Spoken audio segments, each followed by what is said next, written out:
मुनित्रयं नमस्कृत्य तदुक्तिः परिभाव्य च वैयाकरणसिद्धान्तकौमुदीयं विरच्यते कौमुदीयं विरच्यते।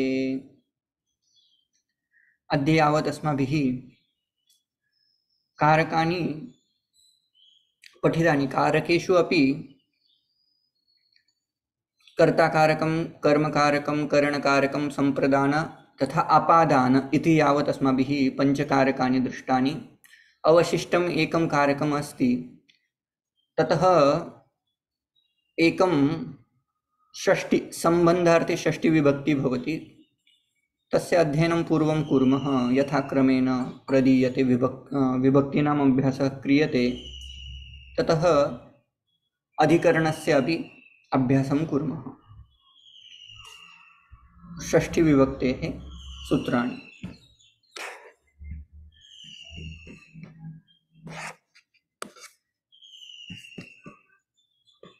एतत् सूत्रं पूर्वम् अधीतमेव, पुनः एकवारं तस्य आवर्तनं कुर्मः।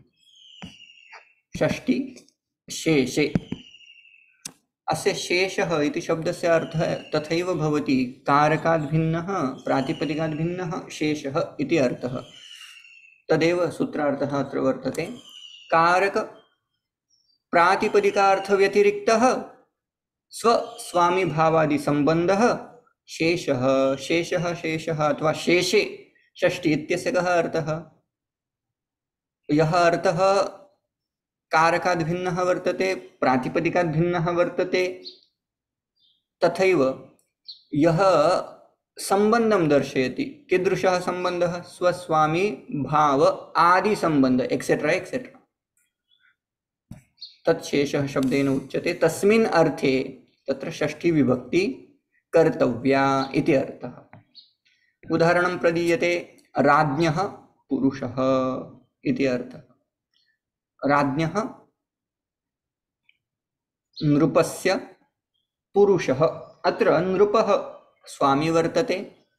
नृपेण सह पुरुषस्य संबंधः अस्ति। किंकरः, स्वामी किंकरः संबंध इति अपि वक्तुं शक्यते, अथवा स्वस्वामी संबंधः।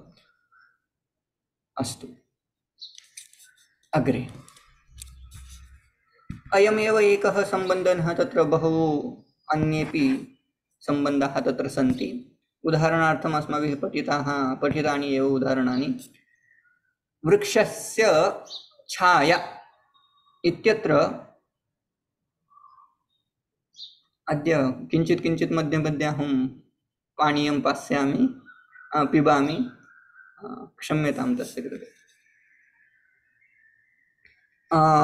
वृक्षस्य शाखा,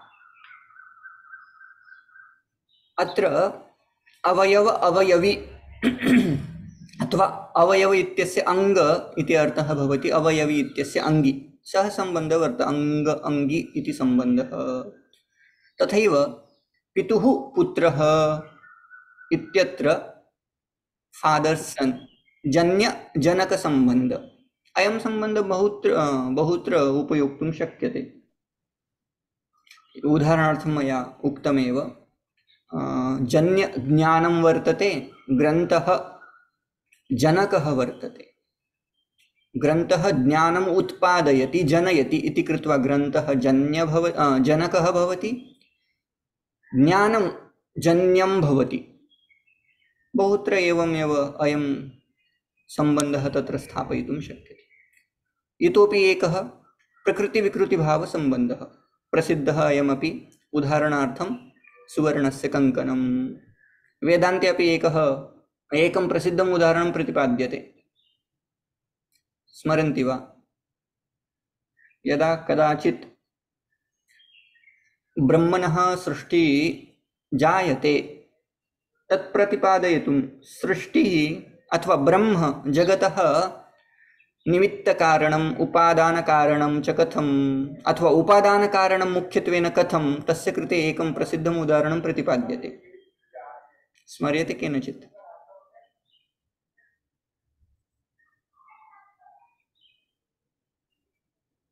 न? मृद्विगारं जानन्ति? मृत्तिका घटञ्च। यथा घट घटरूपेण कदापि नास्ति, तत्र मुख्यत्वेन मृत्तिका एव भवति।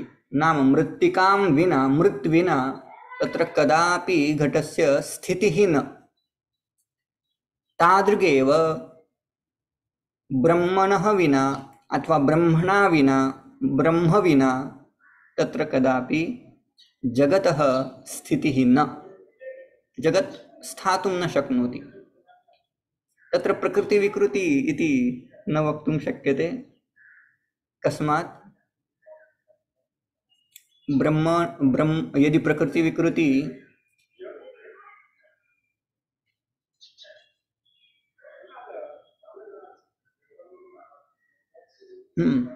अयं सांख्यदर्शनस्य सिद्धान्तः। अयं प्रकृति विकृति भाव संबंध परिणामवाद ते वदन्ति।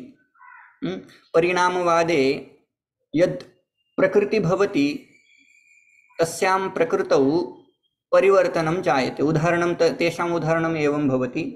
दधि वर्तते, दुग्धं वर्तते खलु, दुग्धस्य विकारः भवति दधि। यदा दुग्धं दधिरूपेण परिणमते तदा पुनः तद्दधि कदापि पुनः दुग्धं न भवति। एवं तेषां सिद्धान्तः।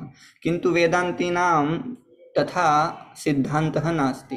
वेदान्तिनः वदन्ति यथा मृत्तिकायाः घटः जायते, किन्तु यदा तस्य घटस्य नाशः भवति तदा घटः पुनः मृत्तिकायाम् एव लीनो भवति।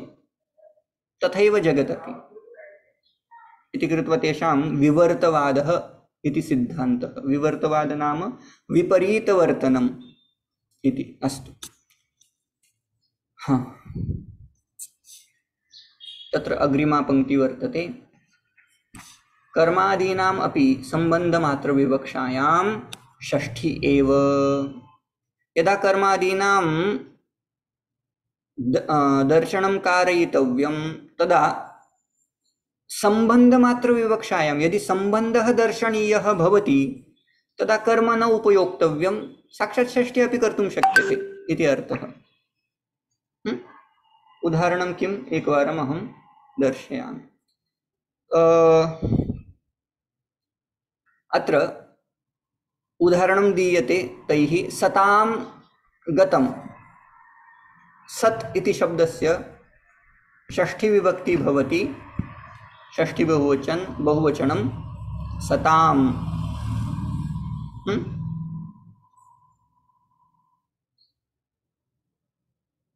जगतः जगतोः जगताम् अथवा साक्षात् सत् शब्द उपयोक्तुं शक्यते। सतः सतोः सतां षष्ठी विभक्ति बहुवचनं। गतं गतम् इति तु क्त प्रत्ययान्तरूपम्। यदा यदा क्त प्रत्ययान्तरूप प्रयुज्यते, गतः, खादितः, पीतः अथवा गतं, खादितं, पीतं, क्त प्रत्ययेन प्रत्ययस्य योगे सर्वदा तृतीया विभक्ति भवति कर्तुः इति नियमः। अहं खादितवान्, मया खादितम्। अहं फलं खादितवान्, मया फलं खादितं। यदा अहं क्त प्रत्ययं प्रयुज्मि तदा तेन सह तृतीया विभक्ति भवति, कर्मणि फॉर्म भवति। किन्तु अत्र तु षष्ठी विभक्ति प्रयुक्ता। तत्कथं? तस्य कृते एव एषा पंक्ति वर्तते। कर्मादीनाम् अपि संबंधमात्र विवक्षायां, when you want to explain संबंध, then you can use Shashthi also, षष्ठी एव। इतः स्पष्टम्? इतोपि स्पष्टीकरिष्यते। अग्रिमं प्रसिद्धम् एकम् उदाहरणं।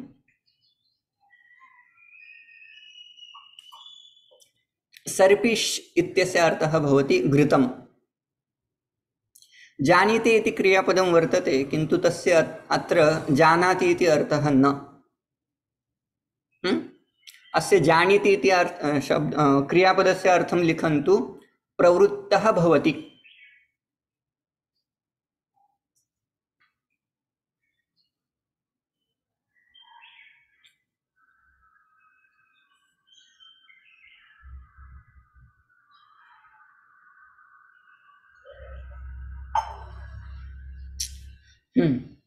प्रवृत्तः भवति। अधुना एकं दृष्टान्तं नाम एकं कथां वदामि। एकः पुरुषः सः आखण्डं खादितवान्, तथा प्रकोष्ठे गत्वा निद्रां करोति स्म। तस्य अपरः मित्रः कुतश्चित् आगतः। सः मित्रम् आगतः, सः उक्तवान् यत् अरे तस्मिन् नगरे भण्डारा वर्तते, पंक्ति वर्तते, नाम महाप्रसादः वर्तते, चलामः वा तत्र भोजनार्थं? सः वदति न न न, अहं तु आकण्ठं भोजनं कृतवान्, अतः इच्छा नास्ति भोः। तदा तस्य मित्रं वदति, भोः तत्र सर्पीष् वर्तते, घृतं वर्तते, यथेष्टं घृतं ते परिवेशयन्ति। यदा अयं तु घृतप्रियः आसीत्, घृतम् अस्य कृते बहु प्रियम् इति कृत्वा सः वदति, एवम् अस्ति वा, तर्हि चलामः। तदेव वाक्यम् अत्र वर्तते। सर्पीशः, वस्तुतः अत्र सर्पीश इति तृतीया विभक्ति, हेतु वर्तते, तस्य प्रवृत्ति भवति, भोजनार्थं तस्य प्रवृत्ति भवति। हेतु किं? घृतं। घृतकारणेन सः तत्रापि गन्तुम् अर्हति, यद्यपि तेन आकण्ठभोजनं कृतम् इति कृत्वा तत्र हेतौ भवेत्, किन्तु सम्बन्धविवक्षायां तत्र षष्ठी अपि कर्तुं शक्या इति अर्थः। सर्पिषो जानाति, अन्यथा सर्पिषा जानीते, जानाति इति उक्तवान् वा, सर्पिषो जानीते इति वक्तव्यम्। अन्यत्र एतदपि प्रसिद्धम् उदाहरणं, मातुः स्मरति। वस्तुतः स्मरणार्थे का विभक्ति तत्र भवेत्? अहं रामं स्मरामि, अहं कृष्णं स्मरामि, द्वितीया भवेत् अहं मातरं स्मरामि। यदा सम्बन्ध मात्रविवक्षा भवति तत्र षष्ठी कर्तुं शक्या। मातुः स्मरति, सः मातुः स्मरति, सम्बन्धमात्रविवक्षायां षष्ठी इति अर्थः। अस्तु, can we use like Prabhuः स्मरति? No, right? There is no relation, but there is relation between प्रभुः इति प्रथमा खलु। Either you can use, but like Prabhu means like a Prabhu's, any word you can use, like Prabhu Shabda if you are using Prabhoho Smarati. Prabhuः स्मरति. Prabhoho kim Smarati, whatever you want to add you can, right? Pratapam, Prabhoho Pratapam, Prabhoho Smarati, that is sufficient. षष्ठी विभक्ति अथवा प्रभु। लेकिन क्षम्यतां, लेकिन वहाँ संबंध कैसे स्थापित होगा प्रभु और भक्त का? क्योंकि सभी तो, कोई भी व्यक्ति यदि पूजा करता है तो वो भक्त हो ही जाता है, ऐसा तो है नहीं। No, it is not necessary whether he is bhakta or not. There would be karta like bhaktah or any person. Purushah smarati, he can do smaranam of Bhagavan or someone else also. It doesn't matter. If there is a sambandh, like Meghdut, Yaksha remembers Yakshini. So Yakshah Yakshinyaha smarati. That way we can make a sense. Okay, got it. यक्षिण्याः किं स्मरति? रूपं, तस्य लावण्यम् इत्यादिकं वक्तुं शक्यम्. Yeah, understand. Now these are some शास्त्रीय उदाहरणानि. तस्य एकवारम् अर्थमेव वदामि. एतेषां शब्दानामपि आधिक्येन प्रयोगः न भवति लौकिकव्याकरणे। नाम व्यवहारे एधस् इति शब्दः वर्तते। एधः इति शब्दं भवन्तः स्मरन्ति एव, गीतायाम् आगच्छति।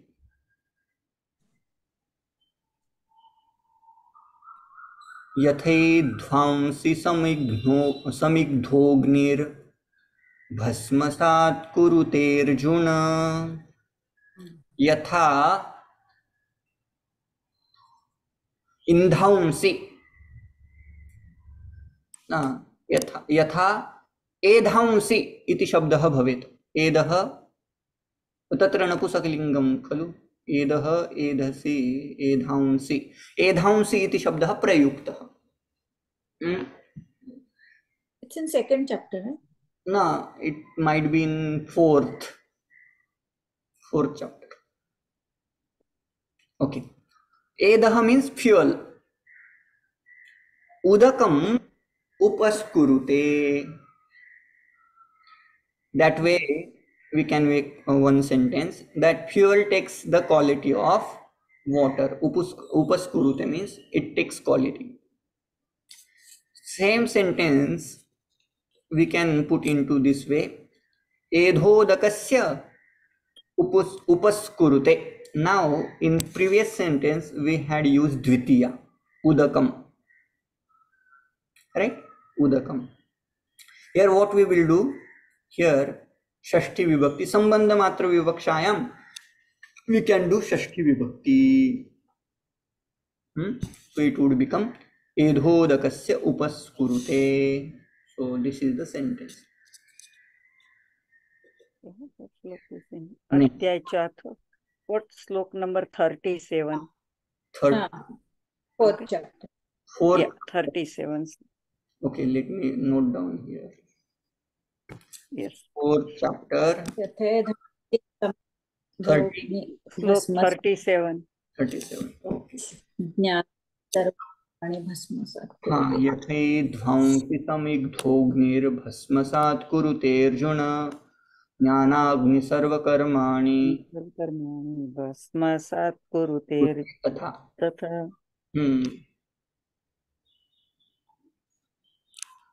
यथा अग्निः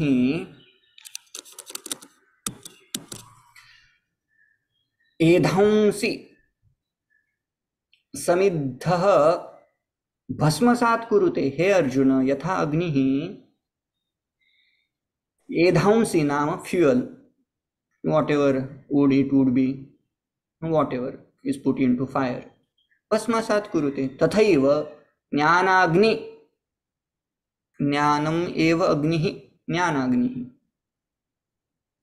भस्मसात् कुरुते, कर्माणि भस्मसात् कुरुते, सर्वाण्यपि कर्माणि भस्मसात् कुरुते इत्यर्थः. अस्तु, अग्रिमं. तथैव भजे, अहं भजे. किं भजे? शम्भोः चरणयोः. वस्तुतः अत्र किं भवेत्? चरणयोः इति षष्ठी विभक्ति द्विवचनम् अत्र प्रयुक्तं. वस्तुतः किं स्यात्? अहं चरणौ, शम्भोः चरणौ भजे. How? Because there is a ipsit. Ipsita is charanam. So kartur ipsitatamam karma. कर्मणि द्वितीया. एतैः सूत्रैः तत्र एताभ्यां सूत्राभ्यां तत्र द्वितीया एव भवेत्. किन्तु यदा सम्बन्धदर्शनीयः सम्बन्धमात्रविवक्षायां तत्र षष्ठी अपि कर्तुं शक्या. भजे शम्भोश्चरणयोः तथा प्रयोगः बहुधा शास्त्रग्रन्थेषु दृश्यते. फलानां तृप्तः. अत्रापि फलानां तृप्तः. तृप्तः कश्चन तृप्तः. कस्मात् तृप्तः जातः?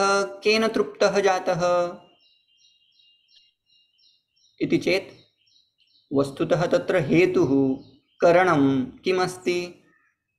तृप्तेः हेतुः कः अथवा किम् इति चेत् फलानि. तत्र करणं करणमात्र विवक्षायां हेतुना अत्र करणं स्वीकर्तुं शक्यम्. तृप्तेः साधनमस्ति फलानि अथवा फलं। सो फलैः तृप्तः इति वक्तव्यम्। सः तृप्तः फलैः। करणविवक्षायां तत्र षष्ठी।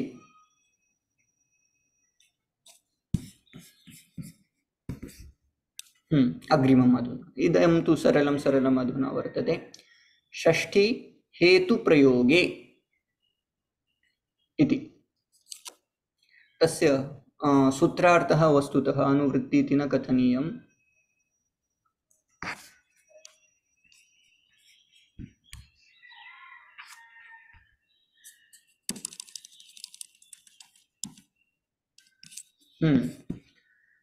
सूत्रार्थः एवं वर्तते। हेतुशब्दस्य प्रयोगे हेतौ द्योत्ते षष्ठी स्यात्। अस्य को अर्थः? यदा यदा वाक्ये हेतुशब्दस्य साक्षात् प्रयोगः भवति तदा हेतुदर्शनार्थं षष्ठी विभक्तिः प्रयुज्यते। तैः अग्रे एव उदाहरणं प्रदत्तं वर्तते। अन्नस्य हेतोः वसति। सः तत्र तस्मिन् ग्रामे वसति।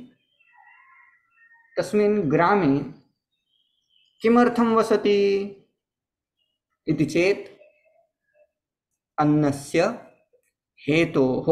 अस्मिन् वाक्ये साक्षात् हेतु इति शब्दस्य प्रयोगः कृतः। इति कृत्वा सः हेतुशब्दः अधुना षष्ठी विभक्ति मध्ये तत्र भविष्यति। Can we make it like that? छात्रः अभ्यासस्य हेतो विदेशः गच्छति। हाँ, छात्रः अभ्यासस्य हेतोः विदेशं गच्छति। कुर्वन्तु अन्यानि अपि वाक्यानि एवमेव। एकैकं वाक्यं वदन्तु हेतुशब्दस्य प्रयोगं कृत्वा।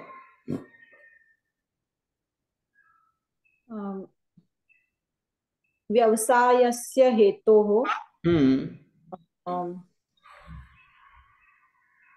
अन्यग्रामे वसति। अन्ये ग्रामे वसति। समीचीनम्।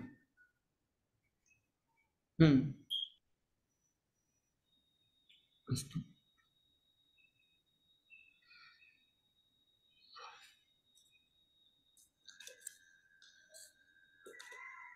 अन्नस्य हेतुर्वसति।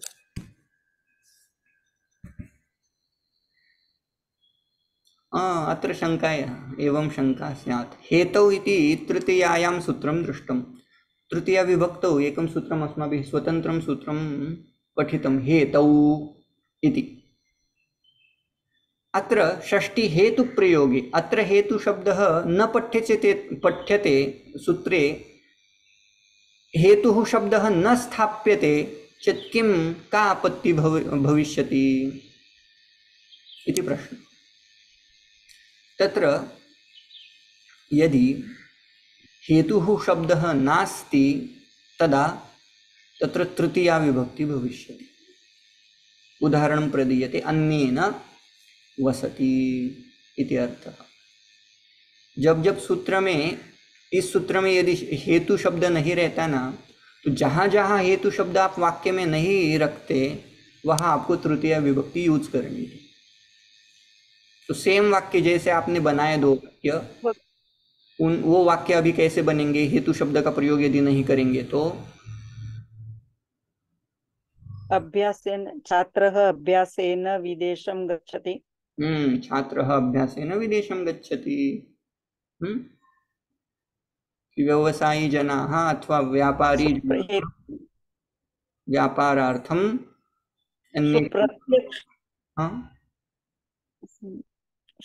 wherever प्रत्यक्ष हेतु शब्द using then षष्ठी विभक्ति. So that's how it's very simple. Whenever there is a hetu shabda used in sentence, actually want to use in sentence, you have to use Shashthi vibhakti, or you will find this kind of examples in various texts also. Okay. Now, little bit more in detail. सर्वनाम्नस्तृतीया च अग्रिमं सूत्रम्. सूत्रार्थः एवमस्ति. सर्वनाम्नः हेतुशब्दस्य च प्रयोगे हेतौ द्योत्ते तृतीया स्यात् षष्ठी च. अधुना एतावता अस्माभिः हेतुशब्दस्य विषये दृष्टं. तत्र किञ्चित् ऐड् क्रियते. इतोपि चकारः स्थापितः खलु इति कृत्वा तत्र किञ्चित् ऐड् क्रियते. किं? यदा भवन्तः सर्वनामानि वाक्ये योजयन्ति ततः हेतुशब्दमपि योजयन्ति, तदा तत्र तृतीया अपि भवति षष्ठी अपि भवति. उदाहरणं किम् उच्यते? केन हेतुना वसति इति एकं वाक्यम्, अथवा कस्य हेतोः वसति तदेव वाक्यं. तृतीया अपि कर्तुं शक्या, षष्ठी अपि कर्तुं शक्या. अधुना भवन्तः वदन्तु एकैकं वाक्यं, तदेव वाक्यं यत् पूर्वं निर्मितं. व्यवसायेन हेतुना केन वसति. हेतुना अन्ये ग्रामे वसन्ति. यहाँ सर्वनाम आपको यूज करना है ना.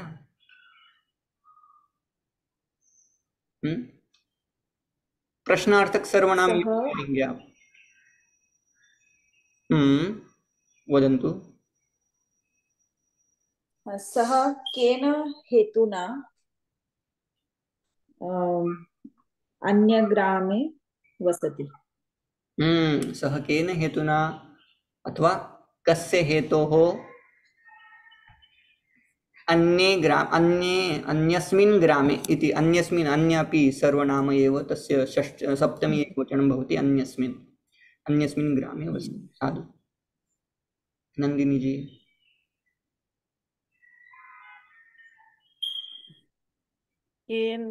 केन हेतुना विदेशं गच्छति. केन हेतुना विदेशं गच्छति. साधु. तत्र संस्कृतभारत्याः एकः प्रसिद्धः श्लोकः मम मनसि आगतः. अन्नग्रहणसमयेऽस्मिन् नित्यं मनसि विचारं कुर्वीत केन हेतुना क्रियते नित्यं पोषणमस्य शरीरस्य. अस्य शरीरस्य केन हेतुना पोषणं क्रियते. केन हेतुना शरीरस्य पोषणं क्रियते. कस्य हेतोः शरीरस्य पोषणं क्रियते. सम्पूर्णः श्लोकः सुन्दरः वर्तते. हे परमेश्वर प्रार्थयामहे चरणसन्निधौ तव नित्यं लग्नं स्यान्मम तनुधनचित्तं राष्ट्रधर्म संसेवायाम् इति. अस्तु. तत्र बहूनि सर्वनामानि सन्ति. सर्वादीनि सर्वनामानि. इदं सूत्रम् अस्माभिः यदा सन्धिः पठन्तः आसं वयं, तदा सर्वादीनि सर्वनामानि न इदं तु पुल्लिङ्गप्रकरणे आगच्छति. क्षम्यतां, न पठितं एतावता. कस्य हेतोः केन हेतुना. निमित्तपर्यायप्रयोगे केन हेतुना क्रोधं करोति. केन हेतुना क्रोधं करोति. साधु. कस्य हेतोः सः क्रुद्धः अभूत् अथवा सः क्रोधं करोति. अस्य प्रयोगः बहुधा दृश्यते. Not only kena etc. You can even use any another sarvanam like sarva, tena, yena, kena. Uncle સાથે વાત કરી એટલે આંટીના કઝિન બ્રધર મયા, વયા ઇત્યાદિકं सर्वं. अग्रिमं किंचित इतोपि अधिकं तत्र प्रयुज्यते। निमित्तपर्याय प्रयोगे सर्वासां प्रायदर्शनम् इति वार्तिकम्। अधुना पुनः तत्र शब्दद्वयम् ऐड् क्रियते। यदा निमित्त इति शब्दः प्रयुज्यते तथा कारणम् इति शब्दस्य प्रयोगः भवति। हेतुशब्दस्य तु भवति एव, किन्तु यदा साक्षात् निमित्त इति शब्दस्य अथवा कारण इति शब्दस्य प्रयोगः भवति तदा तु प्रायः सर्वासां विभक्तीनां दर्शनं भवति। नाम भवन्तः तत्र पश्यन्तु, किं द्वितीयापि कर्तुं शक्यते, केन तृतीयापि कर्तुं शक्यते, कस्मै चतुर्थी अपि कर्तुं शक्यते, कस्मात् पंचमी अपि, कस्मिन् सप्तमी अपि। उदाहरणानि वक्तव्यानि चेत् किं निमित्तं वसति, केन निमित्तेन वसति, कस्मै निमित्ताय वसति, कस्मात् निमित्तात् वसति अथवा कस्मिन् निमित्ते वसति। तथैव एवं किं कारणं, कः हेतुः, किं प्रयोजनं, प्रायः सर्वासां विभक्तीनां नाम you can use all cases with निमित्त शब्द एंड प्रयोजन किं कारण शब्द you can even use another word प्रयोजनम, किं कारणम किं प्रयोजनम। सो जब जब आपको हेतु शब्द यूज करना है उसके साथ साधारण नियम क्या है, हेतु शब्द का प्रयोग जब करेंगे तो आपको षष्ठी विभक्ति करनी है। अन्नस्य हेतु हो वसति, that was common rule. Then they added सर्वनाम। जब आप सर्वनाम यूज कर रहे हो उसके साथ साथ आप तृतीया भी करेंगे और षष्ठी भी करेंगे। सेकंड, अभी उन्होंने और थोड़ा सा ऐड कर दिया। वो बोल रहे हैं यदि आप निमित्त शब्द, कारण शब्द, प्रयोजन शब्द ऐसे कुछ शब्द यूज कर रहे हैं उनके साथ सारे के सारी विभक्ति आप यूज कर सकते हो। ये वाला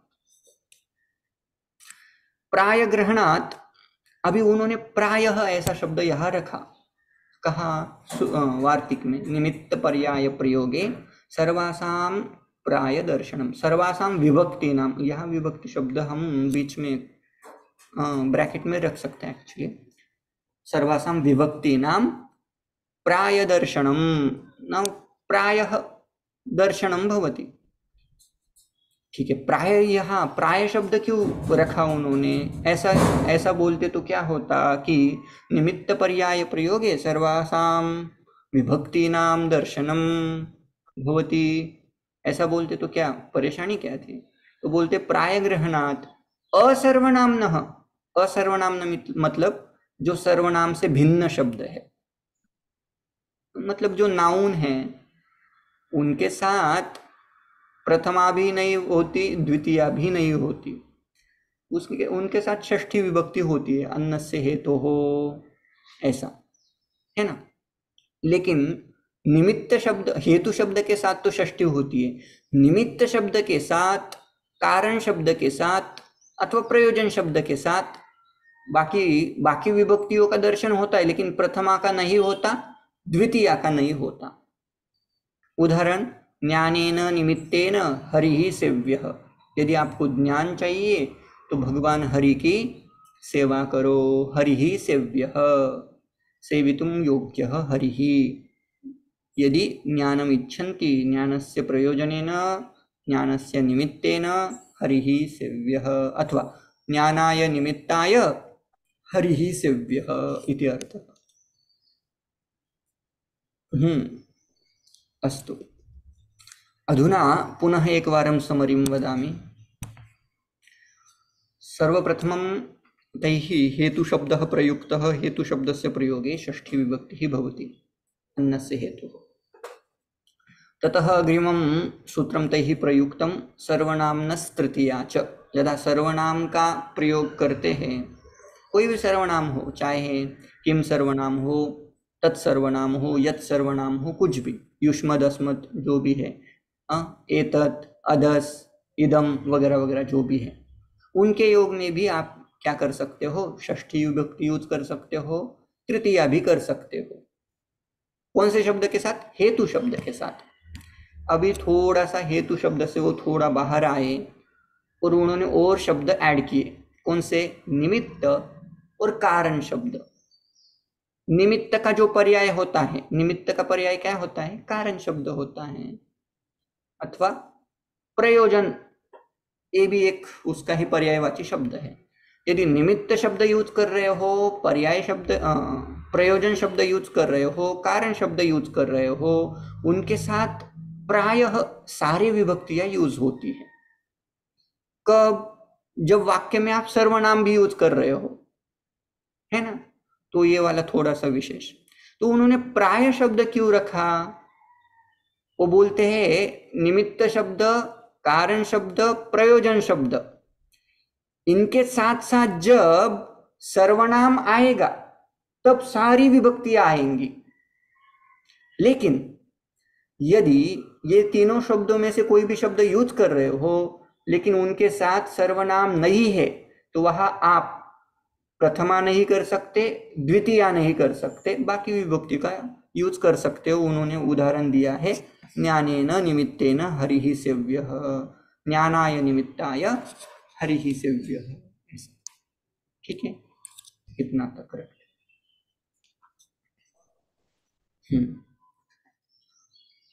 ओम पूर्णमदः पूर्णमिदं पूर्णात् पूर्णमुदच्यते पूर्णस्य पूर्णमादाय पूर्णमेवावशिष्यते। ओम शांति शांति शांति। हरि ओम श्री गुरुभ्यो नमः। हरि ओम। हरि ओम। पुनर्मिलनम्।